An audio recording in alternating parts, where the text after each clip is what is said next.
Hey, and welcome to the Short Stuff. I'm Josh. There's Chuck. There's Jerry. Ghost of Dave Custan is hanging around here somewhere. And that means that this is Short Stuff. And in fact, Dave's not a ghost. I'm mistaken, Chuck. He is a tooth fairy. That's right. Dave is very much alive. Don't worry, everyone. Mm-hmm. Short Stuff producer Dave is not a ghost. No, you could astrally project yourself and still be what I would consider basically a ghost. I think being dead is overstated as a reason for being a ghost. It's overrated. Yeah. Yeah, so we're talking about the tooth fairy, and the reason I thought of this is because my daughter has not lost a tooth yet. She's coming up on 6 years old with those baby teeth, and I'm just waiting. Like, it could have happened by now, and it can happen at any time.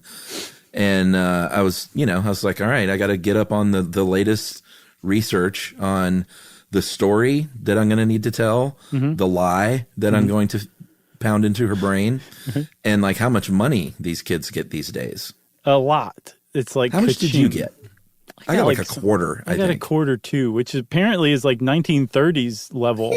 I know. I also got a quarter for giving up my pacifier, and only later did I find out like my sisters had gotten things like an Easy Bake Oven or something like that, and I got bought off for a quarter. I'm still to this day a little upset about that.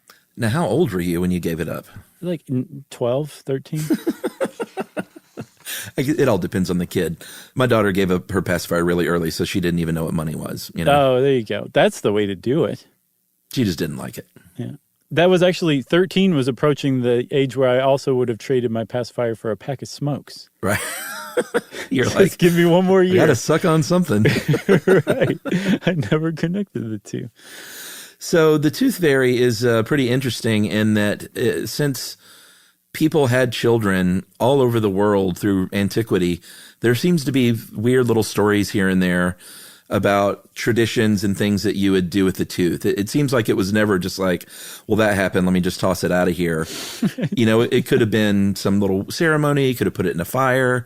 But this was not like the tooth fairy as we know it.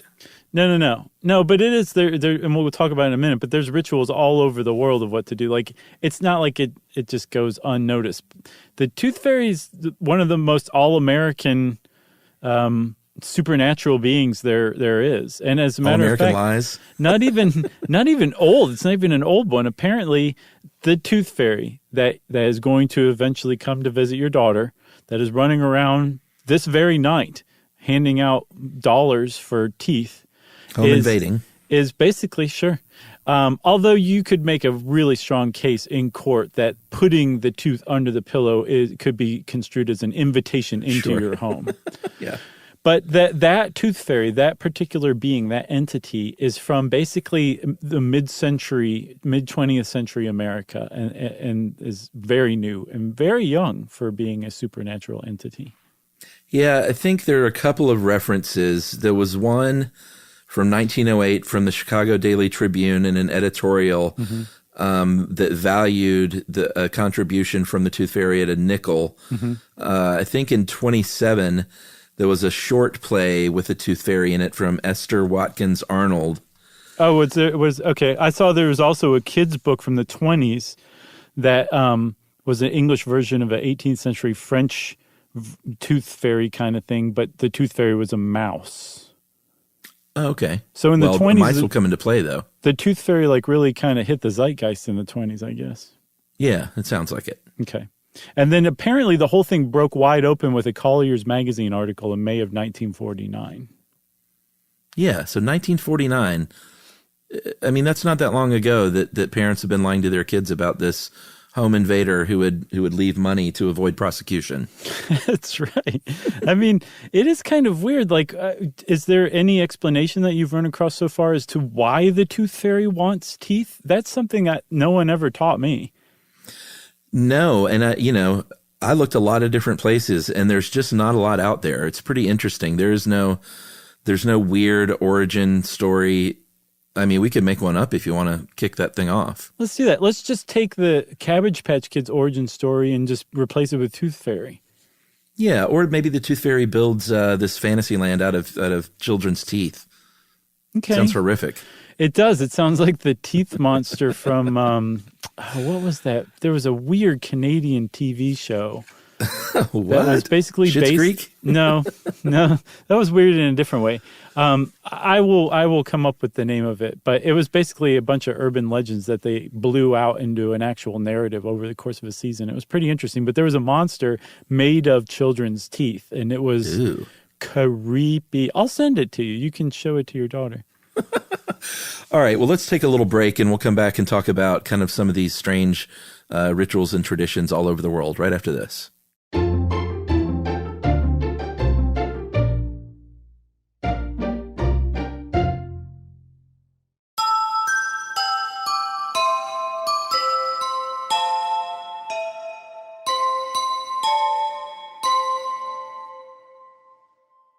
All right, so we mentioned that depending on where you are in the world throughout history, there have been these interesting traditions when it comes to your children losing their first teeth. In a lot of different countries, Afghanistan, Russia, Mexico, New Zealand, there is a mouse or a rat involved, whether or not you put it in a box for a mouse or put it in a little mouse hole like Tom and Jerry style. And I think the whole thing there was it was a wish that the tooth would grow back to be as strong as a rat's tooth or a mouse's tooth. Yeah, which makes sense. Yeah, and that's called the transference wish that an anthropologist might call sympathetic magic, which I think is a pretty good band name. Though wishing that your child's tooth grows back like a rat's tooth, that would be one of those careful what you wish for kind of situations, if you ask me. That's true. Imagine. What else do people do? Well, actually, so there was supposedly 9 things, including everything from throwing the tooth into the sun, which that's got to be hard to do. Not possible. Much more easy is to throw it into a fire. Sure, like that. Between the legs, Huey Lewis style. Little weird. Onto or over the roof of your house. Yeah, I saw a lot of Asian countries do this. Okay, so one of the things I saw was that a lot of these rituals, pre-tooth fairy rituals, were often wrapped up or tied into burial rituals of that same culture. So does that mean that there are cultures out there that throw their deceased onto the roof of the house, you think? Maybe it's like a sky burial kind of thing? I don't know. I wonder. I don't know. I was being funny at first and then pulled it out into something really thought-provoking at the end. What else do people do? I think a lot of people bury them. Right. Like and that kind of makes, or hide them. And that kind of, maybe that's where we got under the pillow. I don't know. And then this one probably has nothing to do with the dead or the deceased, but there's one where the mother or the kid, or you make a poor animal, swallow the tooth. Oh, God. And talk about a rite of passage, because that's why all of these cultures have a ritual surrounding the loss of the first tooth, because that's basically the first rite of passage any kid cognizantly goes through. And so, cultures tend to make a big deal about it. But imagine your culture having you swallow your baby's tooth and then you pass it as the mom. Sure. Like, that's got to provoke some sort of, a mixed bag of emotions. Yeah. Uh-huh. For some reason, that was the first thing that came to mind when I saw that moms sometimes swallow baby teeth. Tooth poop. Basically. Or poop tooth. Yep. We'll just keep going on from that little vignette. So it seems like when it really became the tooth fairy that we think of in America, it came about at the same time that Disney was putting out movies like Pinocchio and Cinderella, 2 movies that each featured these benevolent fairies who granted wishes. And I think it may have just been the public consciousness, and we borrowed, like we said, from other cultures that maybe buried their teeth or hid their teeth into the under the pillow thing and an exchange for money. Yeah, and the money thing still seems confounding, like a fairy coming for your tooth. That's pretty cute, and that makes sense that Disney would have influenced it based on the time. But the money thing supposedly dates back to 12th century Norse custom, which was that you would pay a tooth fee to the kid who lost their first baby tooth.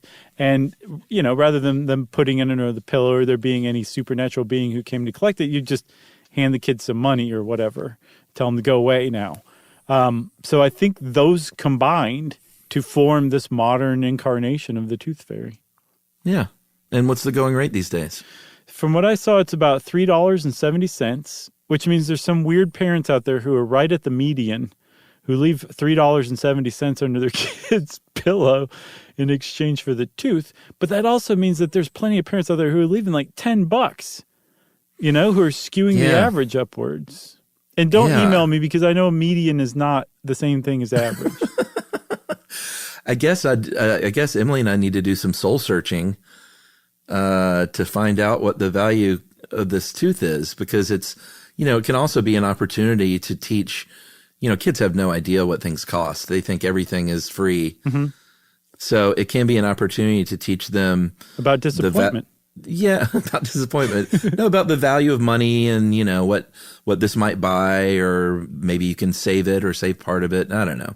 But the introduction to money and income kind of starts with the tooth fairy. It's pre-allowance. Yeah. I read that there was from a folklorist that said, like, the reason why this tooth fairy is an American invention and gives you money in exchange for something is you're teaching your kids capitalism. It would just make total sense. Yeah, I mean, she's got piggy banks, so we'll put change in there occasionally, but that's about it as far as money goes. She thinks, everything costs nothing. Well, you can teach her the value of a human tooth now, and she'll go around the rest of her life thinking she can get about $3.70 per tooth if she really tries at it.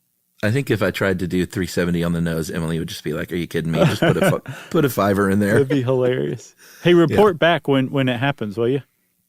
Yeah, and I also want to quickly shout out Janet Varney, one of our good friends here in the industry, a podcaster and one of the co-founders of SF Sketchfest. And host of the JV Club.